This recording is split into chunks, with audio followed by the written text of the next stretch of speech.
एक संतान भगवान शिव के वीर से, तो दूसरी संतान उनके तेज से, तीसरी संतान के जन्म से प्रसन्न, तो चौथी संतान के अवतरण से ईर्ष्या कर बैठी खुद माता पार्वती।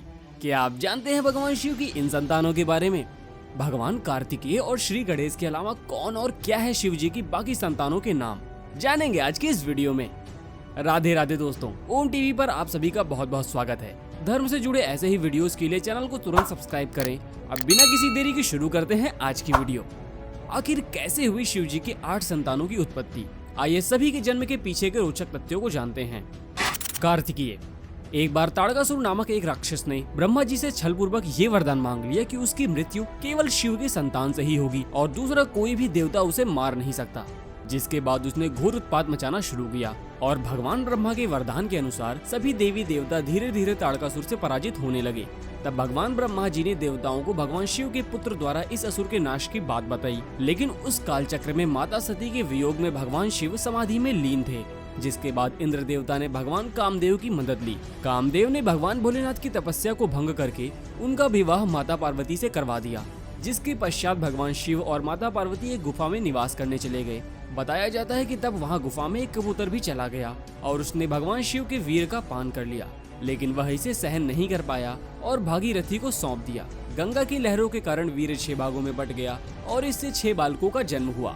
धार्मिक ग्रंथों के अनुसार यह 6 बालक मिलकर 6 सिर वाला एक बालक बना, जो आगे चलकर कार्तिकेय कहलाए। गणेश। तो जैसा कि आप सभी जानते हैं कि भगवान गणेश जन्म से ही हाथी के मुंह वाले बालक के रूप में अवतरित नहीं हुए थे। भगवान गणेश की जन्म कथा शिव पुराण में उल्लेखित है, जिसके अनुसार भगवान गणेश का जन्म माता पार्वती के शरीर पर लगे हल्दी के उपटन से हुआ था। उस उपटन को उतारने के बाद माता पार्वती उसे इकट्ठा करके उससे एक पुतला बनाकर उस पुतले में प्राण डाले। इस तरह गणपति का जन्म हुआ। अशोक सुंदरी। अशोक सुंदरी का जन्म कार्तिकेय के जन्म के बाद हुआ था। अशोक सुंदरी का जिक्र पद्म पुराण में भी किया गया है। अशोक सुंदरी को माता पार्वती के अकेलेपन की सहेली बताया जाता है।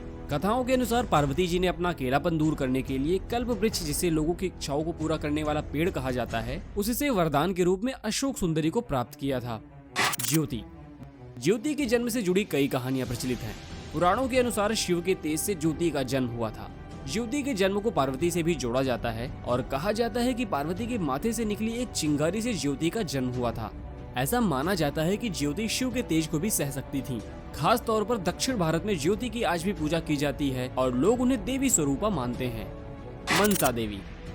ऐसी मान्यता है कि मनसा देवी का जन्म शिव के वीर से हुआ था, लेकिन वो पार्वती की बेटी नहीं थी, इसीलिए पार्वती जी उनसे ईर्ष्या रखती थी। पौराणिक कथाओं में जिक्र है कि कद्रु, जो कि सर्पों की माँ थी, उन्होंने एक मूर्ति बनाई और किसी तरह से शिव का वीर उस मूर्ति को छू गया था और उसी से मनसा देवी का जन्म हुआ था। मनसा के बारे में प्रसिद्ध है कि वो सांपों के विष का असर भी बेअसर कर सकती हैं और मंदिरों में उन्हें सांप के कांटे और छोटी माता जैसी बीमारियों को ठीक करने वाली देवी के रूप में पूजा जाता है। मनसा देवी का सबसे प्रसिद्ध मंदिर हरिद्वार में बनाया गया है। अयप्पा। पौराणिक कथाओं के अनुसार शिव और विष्णु जी की संतान के रूप में अयप्पा का जन्म हुआ था। विष्णु जी ने जब देवताओं को अमृत बांटने के लिए मोहिनी रूप धारण किया था, तब शिव जी और मोहिनी के बेटे के रूप में अयप्पा का जन्म हुआ था। इन्हें केरल और तमिलनाडु में पूजा जाता है। अयप्पा कुछ सबसे बलशाली देवों में से एक हैं। कहा जाता है कि अयप्पा ने परशुराम जी से लड़ना सीखा था। जलंधर। जलंधर बहुत ही शक्तिशाली असुर था।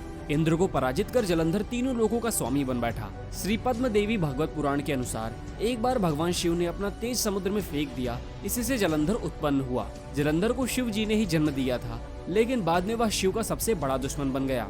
माना जाता है कि जलंधर में अपार शक्ति थी और उनकी शक्ति का कारण थी उनकी पत्नी वृंदा। वृंदा के पतिव्रत धर्म के कारण सभी देवी देवता मिलकर भी जलंधर को पराजित नहीं कर पा रहे थे, परंतु जलंधर के अभिमान को नष्ट करने के लिए शिव जी ने उसे मार दिया। अंधक। शिव जी की 8वीं संतान अंधक को बताया जाता है, लेकिन उसके उल्लेख कम ही मिलते हैं। कुछ पौराणिक कथाओं के अनुसार ऐसा कहा जाता है कि भगवान शिव के पसीने से उत्पन्न होने के कारण उसे अपना पुत्र बताया। ऐसा माना जाता है कि माता पार्वती ने उस समय भगवान शिव के आंख बंद कर लिए थे, इसी वजह से अंधकार में उत्पन्न होने की वजह से उसका नाम अंधक रखा गया। वैसे शिव जी की अन्य संतानों के रूप में सुकेश, भुजा और खुजा का नाम भी आता है, लेकिन शास्त्रों में इनका कुछ खास वर्णन और कथा का उल्लेख कम ही मिलता है। आज की वीडियो में इतना ही। अगर वीडियो अच्छा लगा हो तो चैनल को सब्सक्राइब करें। मिलते हैं अगली वीडियो में, तब तक के लिए राधे राधे।